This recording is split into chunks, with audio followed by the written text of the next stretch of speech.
Michelle, I am so glad you are here, that we are able to finally have this conversation about your book, Becoming All Things. I know we've been messaging and emailing, and it's finally happening, and it's in person. Yes. Haven't done anything in person since I think it's almost 2 years ago when we did Mark Charles and Suchan Ra's book release of Unsettling Truths. And the one thing about Jesus People book events, they actually really are events. Like, we get into the auditorium, we have baked goods, and we just have this space to really just talk about your book and the importance of it. So I wish we could do that, but this is the next best thing, because everybody else, from Dominique to Pastor Lamar, others have been online. So this is a real treat to actually be in person. So thank you. Honored to be here. Thanks for having me, Absolutely. And before we hear more from you, I do want to acknowledge the land that we're on. We realize that we are guests here, so we respectfully acknowledge that we are gathered on the traditional homelands of the Miami, Peoria, and Potawatomi peoples. We also acknowledge with respect the diverse histories and cultures of all original peoples of this region, and we lament the broken promises made to them and their systematic marginalization, and we thank them for their generous hospitality by holding space for them at this gathering. So thank you. So Jesus People, the church that generally, not generally, but that hosts these events, and a church I grew up in and been a part of, these conversations have been so important to us. And not because you're a friend and we get to promote your book and other friends and we get to be a part of that, but I mean, that's important to us. But the content and what you're saying in the book and the challenges that exist for us there, that's been important in our faith journey and been important in looking at issues that maybe we wouldn't have thought of, looking at our own selves in ways that maybe we haven't before. So this is important to us. And even in those spaces where we have been able to invite others in, when we have been able to stream, we also want others to know the challenge and others to hear these wise words that either you have come to on your own in your own story, or others who have mentored you in your journey. So these conversations are very important to us in our spiritual formation, truthfully. So again, thank you for being here. And I get nervous initially because I'm always like, I want it to be right, and am I saying the right things, and does this person feel heard? But more than being nervous, I'm just thrilled that you are here and that you did say yes, and that we can discuss this wonderful book of yours. So before we dive into this book, can I hear a little bit about you? Just a little bit of who is Michelle Reyes, and just hear from you. Yeah, definitely. So my full name is Michelle Ami Reyes. So my middle name Ami is it's a Indian name, and I thought it was important, first of all, to have that just represented on the book. It represented how I introduce myself as a clear indication of who I am and my ethnic identity. So I'm second generation Indian American. Born and raised here in the United States, but my mother is part of the Indian diaspora, so she is 100% ethnically Indian, but was born and raised in Uganda, Africa. Right. Her great-great-grandparents were brought as forced laborers from India to Uganda by the British Empire to build the railroad there, and just stayed long enough to have families and settle down and start an Indian village. And then later, under the dictatorship of President Idi Amin, fled because of the genocide he was waging against Indians and other minorities, and eventually made her way to the States. My dad is of British and German heritage, and on his side, he can trace his ancestors all the way through the Daughters of the American Revolution, potentially all the way back to the Mayflower. And so in my identity, I have this dizzying mix of Indian and British heritage, of both the colonizer and the colonized, the oppressor and the oppressed. Some days some days that just doesn't make sense. I'm like, how do I make sense of these contrasting histories? But it's a unique part of who I am, and I think it's a unique part of being bicultural for folks that are bicultural, multicultural. That we straddle these different worlds. We live at these intersections of majority and minority culture, and that shaped my childhood. That shaped how I view the world. It's shaped how I wrote this book. But so I was born in South Carolina, grew up in Minnesota. So even though we live in Austin, Texas now, I still am a Midwest gal at heart. Like it's still in the 90s in Austin, and I'm like, who's ready for soup? know? And so I grew up in the Midwest, and I share a lot of my story growing up in the Midwest, in a particularly Scandinavian suburb of Minnesota, where we were in a predominantly white community, mostly Norwegian and Swedish and whatnot. And so most of my neighbors, my classmates, the people that we attended church with, I mean, these are all blonde-haired, blue-eyed boys and girls. And just growing up, my mom, myself, my sister, we were the only brown-skinned people I knew. Not just Indians, not just Asians, but like there was no African Americans in our church, in our school. I didn't have any African American neighborhoods, no Latinos, no Native Americans. And so that experience of being the lone brown-skinned girl in an all-white community, has shaped me. My story has both struggles and joys of that. Racial bullying is part of my story too, both verbally and physically, and thankful for the ways that God has redeemed those experiences, has brought healing and resilience from those experiences, so that I can continue to love on my Black and brown sisters, but also continue to have affection for and love my white brothers and sisters, right? And to continue to bring all of us to the table to have these sorts of conversations about culture and race. And then fast forward to today, my husband and I, we are co-church planters in Austin, Texas. We lead a minority-led multicultural church called Hope Community Church, where I serve as scholar in residence, and beyond vocational ministry, I also serve as the vice president of the Asian American Christian Collaborative, and we have a 6-year-old and a 3-year-old. Wow. So that's great. Keep them busy these days. Keep them busy, very busy, and they're beautiful. I've seen them on Facebook. Thank My you. gosh, Thank these kids you. are gorgeous. Thank you for sharing that. So we already referenced the book, and I guess I'm just curious, and I know this is the whole point of this interview.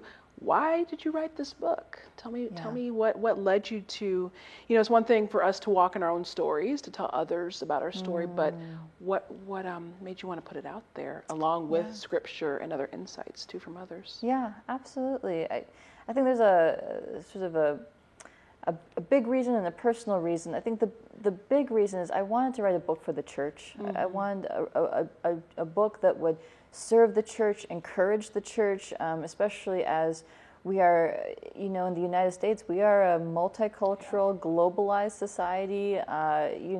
The nations are here in the United States, and for us to have a true and biblical witness in the world is to know how to love, to better understand how to love all of our neighbors. Where our churches are, the communities that we're in. How do we love our communities?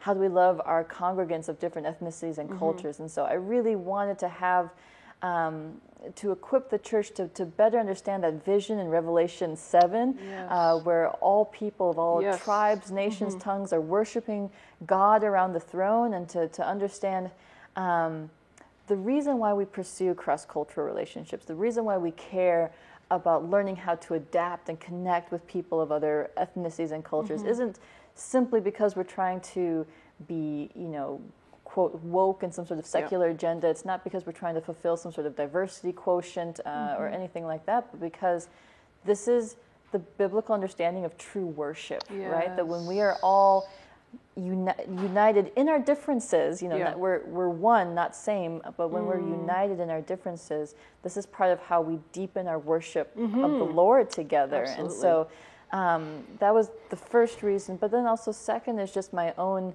story of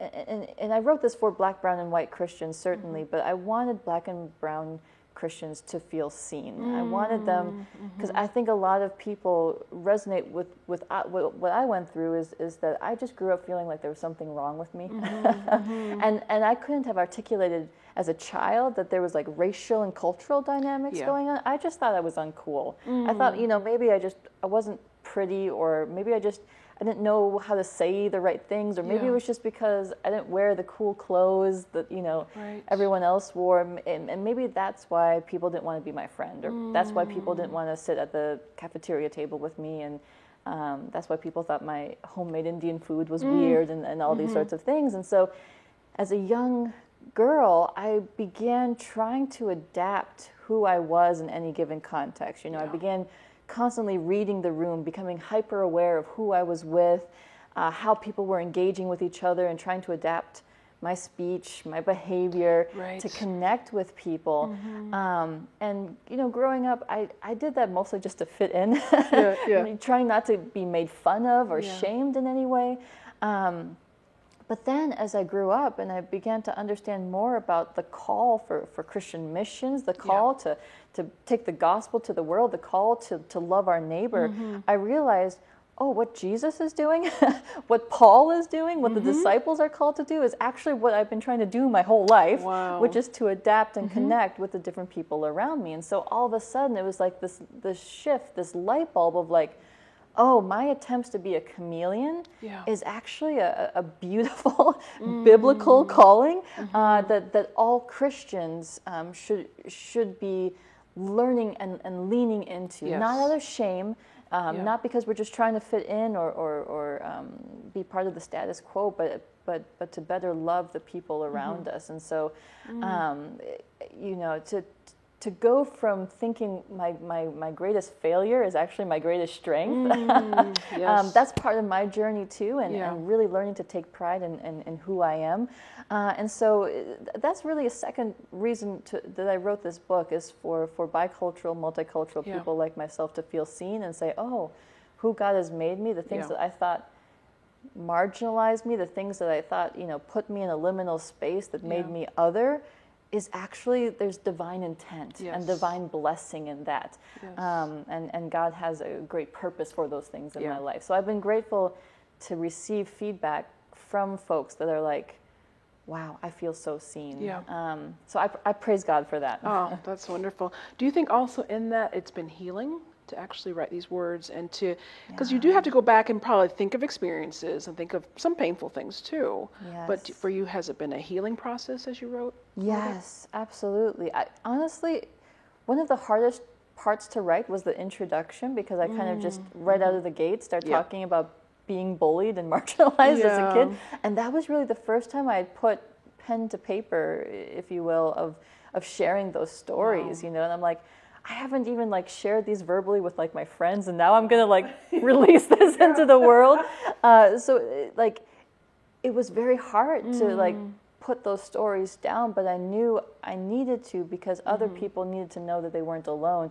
But you're right, in writing them and really kind of working through those experiences and bringing them before the Lord, that has also been part of the healing journey. And so I hope that as people read my book and can resonate and be like, that's my story too, that can also be part of them learning to lay their burdens down before the Lord and grow in healing and resilience as well. Wonderful. Thank you. So 1 Corinthians 9, 19 through 23 are the verses that you reference quite a bit throughout the book. And they're verses I'd say that most of us Christians are at least familiar with, or at least have read while reading through the one-year Bible. So they're also, I think, in that way can be verses that, you know, well, yeah, there's that, and, you know, be all things. But I'm wondering if you can give us, first of all, context for the verses, what was going on in Corinthians at that time. and how it was applicable, those verses are applicable to that time, but also how they can be applicable to our time. Yeah. So again, that's the gist of the book. But for those that haven't read it, and even for myself, I'm curious as to your perspective of the context of Corinthians, as well as how we can apply that to now. Absolutely. Well, to your point, I had read 1 Corinthians many times, and I don't know if you've had this experience, Tiana, where you go back and you read a verse, and it's like it's hitting you for the first time in a different way, and I was reading through 1 Corinthians a few years ago, and I came to chapter 9 to these verses 19 through 23, and I stopped and I reread them again, and it was like, wait, what's going on here? And for me, what really tripped me up at first was verse 20, where Paul says, "To the Jew I became like a Jew to win the Jews," and I thought, what in the world does Paul mean? Because he's a Jewish man. Why does a Jewish man need to become like a Jew? Right. Isn't he already Jewish? Or I think it'd be the same thing like as an Indian, I need to become like an Indian. What are you talking about? And the more I began to dig into the commentaries and the scholarship and understanding what 1 Corinthians means, or 1 Corinthians 9 means, Paul's actually making a very provocative claim. He's insinuating that not every Jewish person is the same, which is an amazing thing to say in the first century world, right? That the Jewish peoples of the first century were not a monolith, that they were quite varied. Paul himself identified as a Pharisee. He was an intellectual elite as well, very powerful man. But there was Sadducees, and when you read the Gospels, for example, you see how much the Pharisees and the Sadducees butt heads on different theological viewpoints, the resurrection and things like this. But then there was the Essenes, the people of the land, the Zealots, right, the political activists of the day. And so Paul is saying that there are people that are Jewish that think differently, that live differently, and then you even think about the Samaritans, the Jewish diaspora, people that have mixed with other cultures to speak other languages, and that with each Jewish person he comes in contact with, he's going to see them for the unique individual that they are, and adapt his language and behavior to connect with them for the sake of the gospel. And then, of course, he goes on to say the same thing for Greeks, for Gentiles, for those not under the law. And then culminates to, I have become all things to all people for the sake of the gospel. And so this is really what began to inspire the concept for this book, is that, and he's writing to the church in Corinth. It's an incredibly diverse city, right? It's near a port, so it's kind of an entryway into the diverse Mediterranean world. And so it makes a lot of sense that he's saying this within Corinth, within this diverse sort of city, and it's to never see two people as the same. And I think that's such a good word for us today, to never see two people as the same. You could line up 10 Indians, right? Or 10 African Americans, or 10 Latinos, or Native Americans, or white people, right? And we'd all have different stories, different backgrounds, different views of the world. We'd be expressing our faith in slightly different ways. And so, it can be as simple as, if you happen to have two black friends, not saying that, they must think the same way, or they're basically the same person. Or if you have two Asian friends, like, they must all like the same food and watch the same movies, and the way I treat one of my Asian friends is how I can just automatically treat the other Asian friend. Like, we are such unique individuals. How do we instead of stereotyping people or those set images we might have in our minds of people, how do we break that down and get to know someone and say, what's your story? Who are you? And how can I love you for you, for the sake of the gospel? So that's really the kernel that grew into the book. That's great. And I'm curious, because I feel like you referenced this at some point, and I cannot remember with all my tabs. I can't remember exactly where, but that there are some things that are similar within certain cultures. Like, when I'm hanging out with my other black friends, there are some things that we might have in common, but that's not to say me and Sherry and Tamika are all, think the exact same and want to always eat the exact same food. There's differences there, but there might be some threads that, of similarity that if a friend were to observe, they can say, oh, I've observed this thing that seems to be kind of a similarity between, but that doesn't mean that we're all, having the same interests or desires or whatever. Would that be? That's right. Yeah, and I say in the book, I like to explain it as this, like, I am like all Indians, I am like some Indians, and I'm like no other Indian. And the same thing, you could say the same for you, Tian, is like, I am like all black people, I'm like some black people, and I'm like no other black person, right? And that we,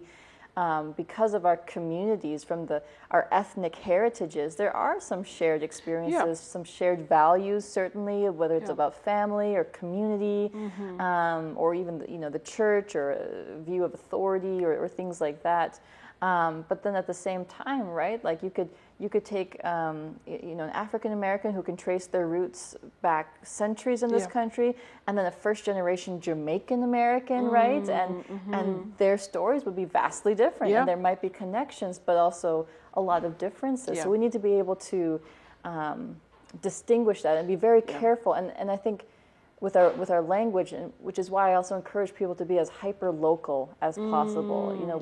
We tend to default to the racial terminologies, like this person's white, this person's black, this person's Asian, but I'm second generation Indian American. My husband is second generation Mexican American. My friend in Austin is first generation Jamaican American. And that's how we begin to actually see these distinctives come through. Oh, I love that. So only at chapter 1, develop your cultural identity is the name of that chapter. And there's a sentence that I put a sticker by, and it says, if we are one of the few minorities in a predominantly white space, we need to figure out how to have a healthy relationship with our own cultural identity.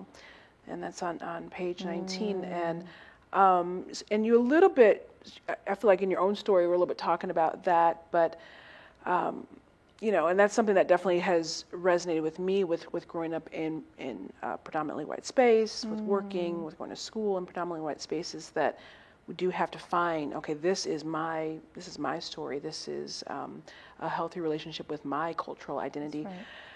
So I'm wondering, though, how would you say somebody like me, if you would have met me 5 or 6 years ago, who's really beginning that journey, so late 30s, really leaning into my own, it's not that, I was obviously aware that I was black and aware of a lot of things, but also really needed to be intentional in leaning into that. So I know what I did, but what would be if somebody was, 39-year-old you just met who was just like, I'm just beginning, Michelle, and I know that a part of me has maybe even been asleep, and it's just now awakening to the need to know my cultural identity, but I don't know where to start. I don't know. Again, I know a lot of this is in the book, but just for the sake of talking to me and to others who will be watching this, how do people start to really lean into their own cultural identity? What would be suggestions that you would give for that? Yeah, absolutely. That's such a good question, and I think just sort of the big picture, casting the reason for this is because, and what I argue in the book is that our cultural identities are part of how we reflect the image of God into the world. Yes. That our cultural identities and our spiritual identities are so interconnected that, or you could say we are cultural image bearers, that there is something inherently beautiful and dignifying about our cultures because of how it reflects God in the world. And so that's the reason why we should develop our cultural identities. Yeah. But so I'll, not to nerd out on you too much, Tiana, but if I could even kind of bring in some scholarship in terms of cultural identity and things like that, scholars usually identify 3 stages, if you will, to cultural identity. The first is sameness. The second stage is difference, and then the third stage is celebration. And in terms of stage 1, sameness, a lot of us, particularly who began in predominantly white spaces, we have this thinking of sameness, right? Like, I knew from a very young age that my skin color was different from my classmate's skin color. Like, I'm brown, you're white, but we're pretty much the same, right? Like, our families, we're, I'm sure that we have the same family dynamics. I'm sure that your mom treats you the same way my mom treats you, right? Yeah. Our family holiday dinners are probably the same. Our values, the way we see the world, it's probably all the same, right?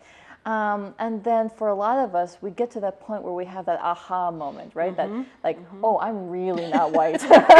Like, or we live our lives in very different ways. Like, it's a real moment. Like, yeah, you know, or you don't see the world the way I see the world. There's that moment of kind of shock and awe of like, oh, we're different, you know, and that kind of leads us into stage 2, where we begin to become hyper aware of the ways we are different from our white majority spaces, our white peers, and I think in that stage, what can be complicated is that it brings up a lot of memories of pain. It brings up a lot of shame.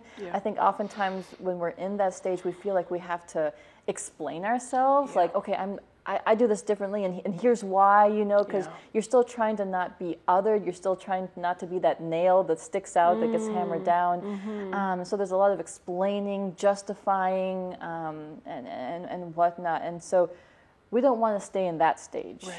It's good to be aware of our differences, but not kind of ashamed or timid about why we're different. But the goal is to get to stage 3, which is celebration, to fully understand the beauty of who God made us, and in all of our uniquenesses, differences, sameness, and to celebrate that, to have that, not sort of secular pride, but God-given pride of like, I am proud that God made me in this brown skin, as an Indian, as a black woman, as a Latina, you know, and God made you in a beautiful way, and God made me in a beautiful way, and we can just be. We can bring our whole selves to the table. We can be filled with joy and celebrate that. So that's the goal. That's where we want. That's where we want to move, where we can really be celebrating each other together. Oh, I love that celebration. That is beautiful. In chapter 3, Embrace Cultural Discomforts, I want to read a little bit from page 53 because it made me think of a friend who really has chosen, as she's a white woman, to be that person that embraces that discomfort. So I really was loving that. Page 53. Loving our neighbor means learning to love people different than we are. We need to become comfortable with alternative ways of doing things and ask ourselves, how much cultural discomfort am I willing to bear? We will not even know how to answer this question unless we are willing to sit in our own discomfort and begin listening to and appreciating our fellow human beings.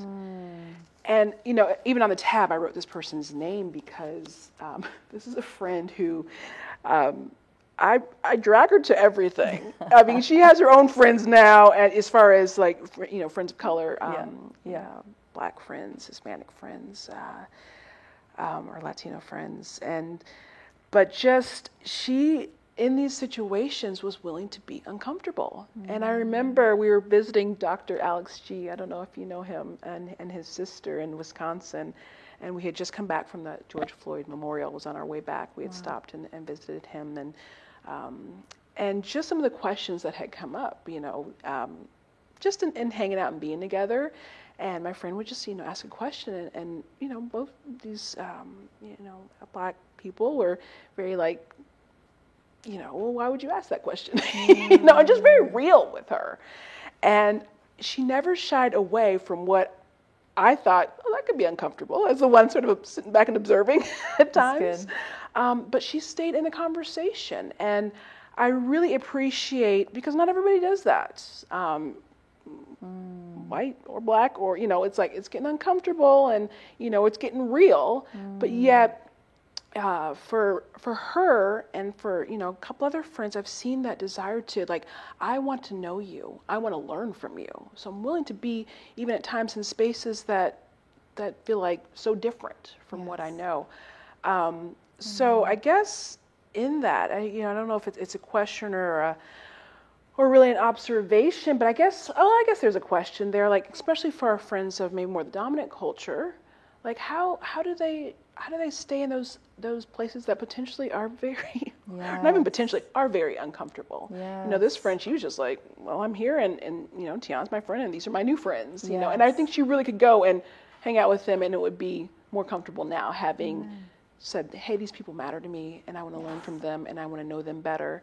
But again, not everybody wants to do that. Matter of fact, I know of people who are like, this is too much. This is either uncomfortable, or to be in diverse spaces is too difficult. Right. And it's like, well, it's difficult for you. Maybe as a white person, think about how difficult it is for us people of color. Exactly. So how do we,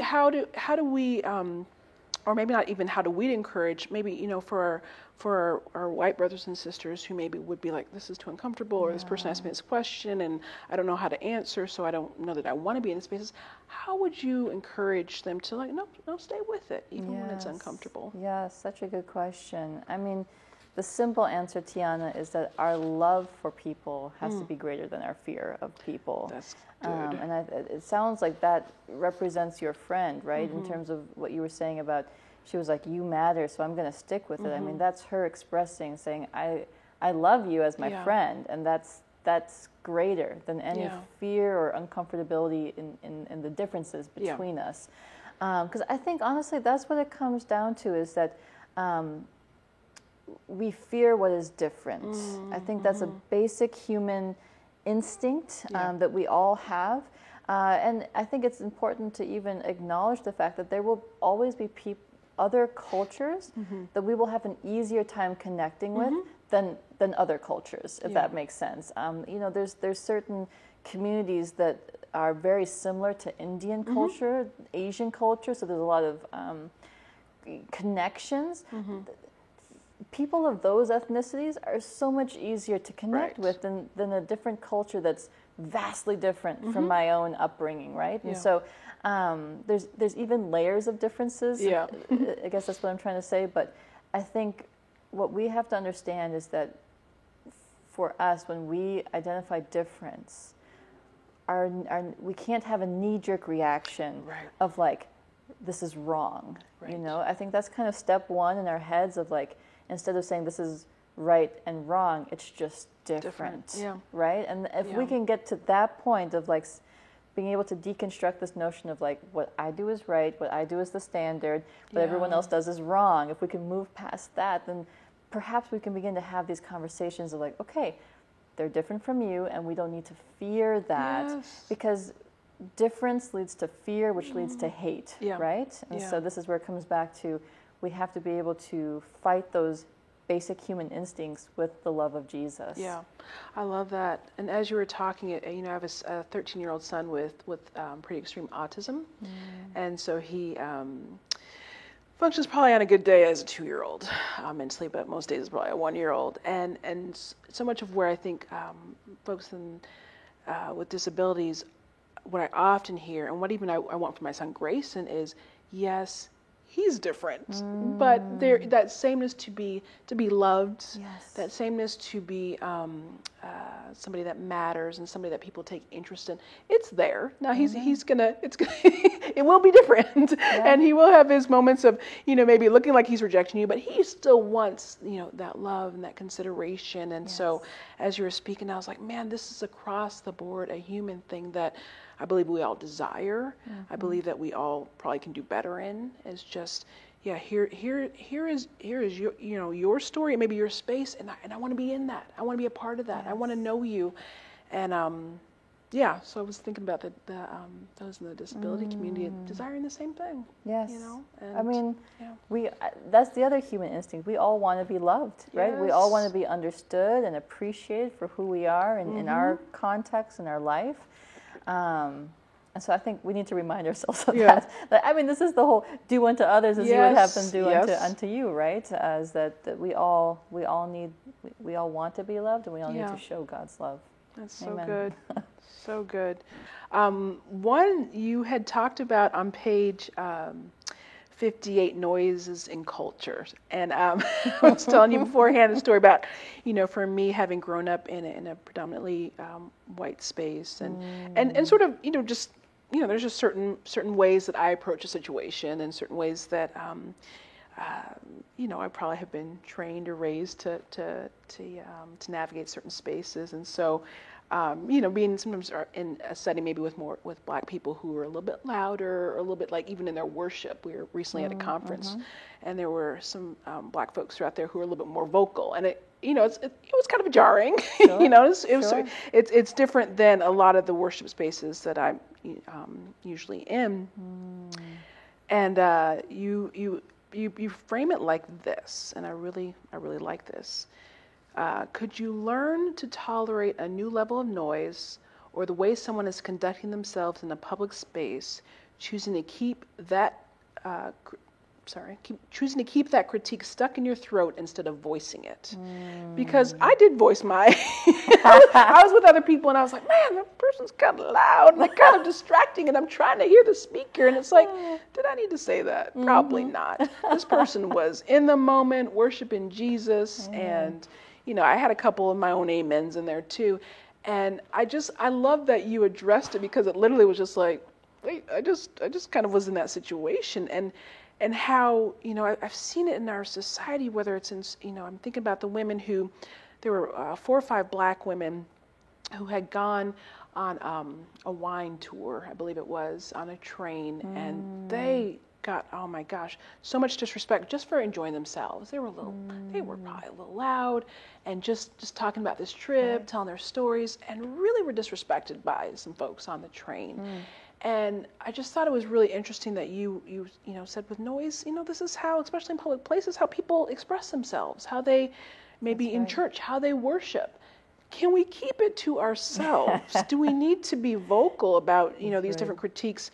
Or can we look over at our brothers and sisters and saying, they sure are enjoying themselves? Like, can that be the question or the statement? They sure are enjoying themselves, or I wonder what brings them so much joy that's how they express it. Like, to be curious as opposed to being critical. And so I guess I'm just I'm wondering if you have been in spaces with people where you're like, wow, they're just enjoying themselves. Amen. And they're a little bit louder, or it's a little different, We've used that word already. But just, I guess I'm curious as to, because I thought that was an interesting thing to make it in there, but then I was like, wait, no, I get that though. I get that because recently I had my own experience. Right. So, could you speak to that a little bit? That's so good. I love how you express this about, enjoying a person, because I think about how Scripture says, whatever is good, whatever is beautiful, think on those things. Yes. And I think it's a good challenge for our minds to reorient how we see somebody, right? Because in the moment that somebody is doing something at a certain noise level that we are just, like our red flags are going up, like stranger danger, or like something is wrong here. What if instead we reoriented our minds to say, okay, God, what is good and beautiful right now? What is, if we go back to this idea of like our cultural identities, our cultural expressions reflect the image of God. Like, how can I see this person in a way that like I'm seeing the beauty of God in a different way, like right? That. And so, I think about the different spaces that I've been in. I studied German, right? I was in the Germanic Studies department, and Germans, they talk really close to your face, right? And so whether I was talking with a professor or a German colleague, someone that was from Germany, like our noses were just a few inches away from each other. And as like as an Eastern Indian woman, I'm like, I need more space than this. But I also knew that if in that moment I like jumped back, it was like, you're too close, that would be offensive, right? And so like learning in that moment to like just make that eye contact that's like right here. And or even we live in East Austin, right? And so it's 3 a.m. and my baby's asleep and there's Tejano music blasting down the street, and like sometimes that anger is rising in me of like, why is their party still going? I'm like, who's turn that music down? And I realize these are they could be having a birthday party. This could be a 16th kind of birthday party or a wedding. So we have no idea. This could be like a beautiful celebration in their family or community. And who am I to go and say stop? Like you need to stop because of my own comfort levels. And so just going back to that, whatever is good and whatever is beautiful, how can we see it in that light? so that we don't begin to try to control people, Yeah. because that's what happens. That's the whole joke, if you will, about Yeah. Karens, right? Is that white people in particular, they see black and brown folks being loud, Yeah. being expressive, and they equate that to danger. And this then leads to trying to control black and brown lives. And we see how dangerous that becomes, and how Yeah. lives can actually become in danger, and lives have been lost because of that. So there are real dangers Yeah. of going down that road, and we need to understand that too. That is so good. Thank you. On page 150, in the chapter "Change Your Perspective on Justice," which I really liked that chapter. You write about how many of us have a knee-jerk reaction to issues that do not directly impact us. And I know for myself, as I read this chapter, that I do believe the Lord a couple of years ago said, "Okay, Tiana, you have leaned into your story and your identity. It's time to expand a little further out." And that's not to say with the basics of, being kind to people, that I wasn't, I was doing those things, but it was like, no, I want more. You're able to do more. And so I think as I leaned into that, I began to look around, and I saw friends who were really hurting in their own story.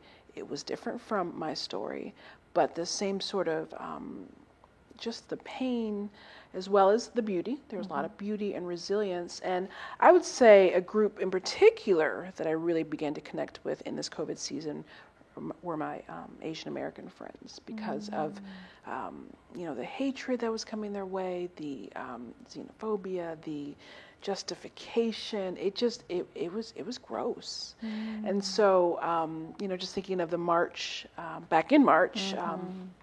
After we had learned about the 6 Asian American women who had been slaughtered in their workplace, just doing their job, and from there, you all at the AACC organizing a march in Atlanta, and then from there us organizing a few more, but just in that, to be able to say, okay, my story is my story, and it's here, but right now my friends are really hurting. Yeah. And they have been hurting really, for a very long time, for decades. Yeah. But in this season, it is heightened, it is painful, and even how different people expressed it differently. There were some people who were right in there in advocacy and really speaking up, and there was others who, in talking to them, there was just this grief, and it was a different sort of going about how they were going to interact with this information, how in some situations it was very personal, things that happened to them. So I guess if there's a question there, it would be, how do we make this a part of our lives where we're the ones saying, yes, I have my own story, my own pain that exists, that's real, but I see you, my friend, who is suffering, you, my friend, who are seeing people like you on the news who horrible things are happening to.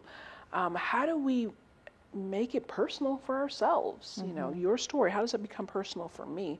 Because I saw that happening at times, and even in my own self, I saw myself responding in such a way where it had become personal. It's like I had names of friends, names of people, even in the news. I would try to make sure like I knew their faces, I knew their names, so I knew how to pray, and just that it would stay with me, so it wouldn't just be this other story, But I guess how do we make it personal, that these lives, that these horrible things are happening to, underreported things. So we know there's even more than what's being reported.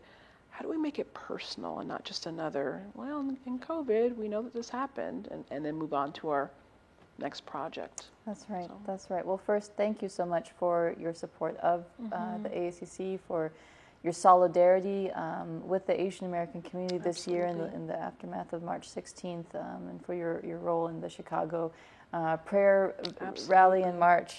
Just really grateful for you, Tiana. I think this is where it's important to understand what the purpose of cross-cultural relationships is. I think so oftentimes we think that it's just, it's to learn some interesting facts about another person, to kind of learn more about like their favorite foods and what holidays they celebrate and, where they came from, these sorts of things, as if like that is all the depth we need for cross-cultural relationships, but really the goal of cross-cultural relationships is solidarity, you know, and it's and I root chapter 8 in that part of the passage in 1 Corinthians 9 where Paul says, I became the weak. Yes. And this is a different charge from his verses 20 and 21, which is just simply become like the Jew, become like the Gentile. This is no longer about just, you know, adapting how we talk and behave to connect, you know, culturally with somebody. You know, when it comes to real pains, when it comes to real injustices, we have to reorient our imagination to put ourselves in that person's shoes and to say, how are they hurting? What are they going through? What do they need to break these cycles of oppression and injustice? And to really have that family bond, that familial bond, if you will, of saying like, this is my brother, this is my sister, and what do we do for family, right? We show up. We show up for their pains. Even when we're hurting, we show up for our brother and our sister and say, hey, I'm going to take care of you, you're going to take care of me. Like that's where we need to go when it comes to cross-cultural relationships. And that's an important conversation, not just between majority, minority, like just between white, black, and brown, but also, like you were saying, this is an important conversation between black and brown communities because, to be quite honest, you know, historically, Asian Americans haven't always stood up for the black community. They haven't always stood up for black lives and dignity. Historically, you know, the black community hasn't always raised their voices about issues of immigration, right? Or what's impacting the Latino community. Historically, the Latino community hasn't raised their voices to care about, you know, missing Indigenous women and children and so on and so forth. And so, particularly when it comes to racialized minorities who are hurting, and we feel like our own house is burning, it's very hard to then be able to find that emotional capacity to care for other people's burning houses as well. And yet that is the call in Scripture, that God says that I care for all of my people equally, and that we have to fight against any sort of mentality of scarcity, that there's not enough resources or money or attention for all of us to bring our hurting selves and our pains to the table together. And so, it's important to kind of understand that complexity, that showing up and standing up for each other isn't just black and brown people saying, hey, white people, where are you at? Right. But we also have a responsibility to show up for each other. Absolutely. And I was thinking also, I was listening, of course, but, you know, I was like, thoughts are going through my head as I'm listening. I was thinking with the march in particular, how it also is a space where I needed to step back. Meaning, I'm there in solidarity, but it's not about me. It's about my Asian American brothers and sisters, because they're hurting in this moment. And I remember we had run out of time for the rally part of the march, and I didn't get to speak. And everyone's like, Tia, is that okay? Are you? And I'm like, it's not about me. It is not about me. And how we can show up, and solidarity, it can look so unique that you're standing there, but I could be behind you, like helping you stand there, and I could be present in a way where I don't need to be. I mean, really, at that point, they acknowledge me so much from stage. It's like, okay, guys, yes, thank you. We all did this together. But I didn't, you know, because it wasn't about me. It was about a group of people that were hurting, and this group of people are my family. And so I think even in the solidarity piece, it is also like, well, you're the one that needs to speak. I don't need to say anything. It's you that needs to, like, what I loved is it really was Juliet who was leading us. And it's like, hey, I am fine with standing over here wearing a security vest. And that's how it should be. It was a space where Juliet and Jay and others really needed to be able to speak up and to also be held in their own grief. And so I think that is an important thing too, is to let those who are in pain, or who it's their story, really speak their story. And that's a good word. Just stand alongside with them. So I really, it was a painful thing that brought us together, but it was there's something special about being with other people in their pain. and walking alongside, and knowing that I wish we were here for different reasons, but we are here now. And how do we continue to love and encourage each other in this very difficult time? Yes. So, Amen. I'm wanting, probably for our last part, I feel like there's a part in your book towards the end that I think kind of ties it all together real nicely. I'm wondering if you would be willing to read it. Yeah. I think it, yeah, it's good. So it's a section between the pen marks. Okay, so this is from Chapter 8, Change Your Perspective on Justice. It says this, page 155. The message in 1 Corinthians 9, verses 19 through 23 is a charge to Christians to do whatever it takes without disobeying the law of Christ to gain people for Christ. And this includes interrupting cycles of pain, oppression, and injustice in all its forms. We can only do this properly when we step into the shoes of those who are hurting. For us today, this means taking on the mindset and identity of a person of color in this country. The only way you can become the weak is by learning to live like those who are disempowered and oppressed, seeing life through their eyes, mourning what they mourn, and fighting against systems of oppression as if they were your own. So good. I mean, the whole book's good. I feel like that really sums up a lot of it, though. So lastly, is there anything that we basically had an hour to cover a lot, and I think we more than scratched the surface. We went a little deeper, but is there anything else you would want to mention or talk about, or you want others to know that we didn't cover in your book? Yeah, we covered it, but I want to go back to the beginning in terms of just cultural identities, and my encouragement is simply to lean into and develop your cultural identity, because we will not be able to see and value and celebrate the people of other cultures if we cannot first see and value and celebrate our own cultural identity. And so in terms of cultural awareness, cultural competency, all of those things, that begins first with us and our own ability to be aware of who God has made us to be. And so that's an encouragement that I want to give, whether it's just to brothers and sisters attending a church, to church leaders, to pastors, is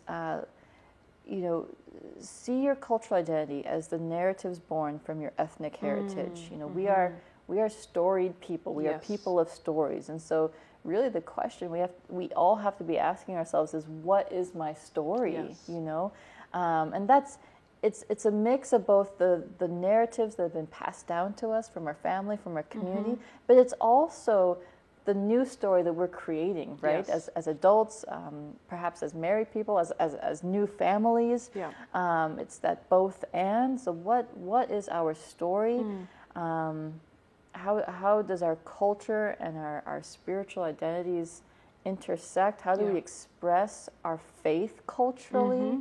The more that we can become aware of that and lean into that, be proud of that, celebrate that, the more we will be able to see and value and celebrate the cultural identities and the people around us. So that really, that's step one in this conversation. Oh, so good.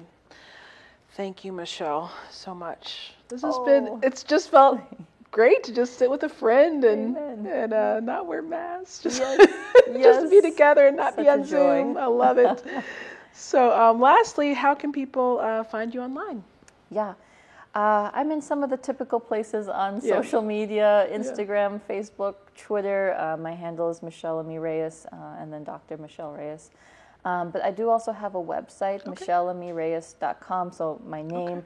I have a lot of fun freebies on there, including a PDF of dinner conversation cards that you can print out. Very cool.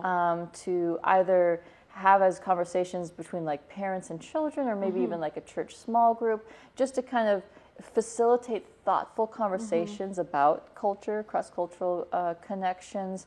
I have a study guide for people that want to do like a book club, as well as an entire teaching kit, Very cool. whether for the church or for the classroom, with outlines, with discussion questions, with practical application homework even. So all of that is free and available on my website. Awesome. And you have another book coming out. Can you tell us about That's that right. real quick? That's right. So a dear friend, Helen Lee, who works with InterVarsity Press, we've teamed up to co-author a book called The Race Wise Family. Awesome. And it's in some ways an extension of this book, Becoming All Things, but it's a practical handbook to equip parents to have these conversations with kids. So it's rooted in scripture.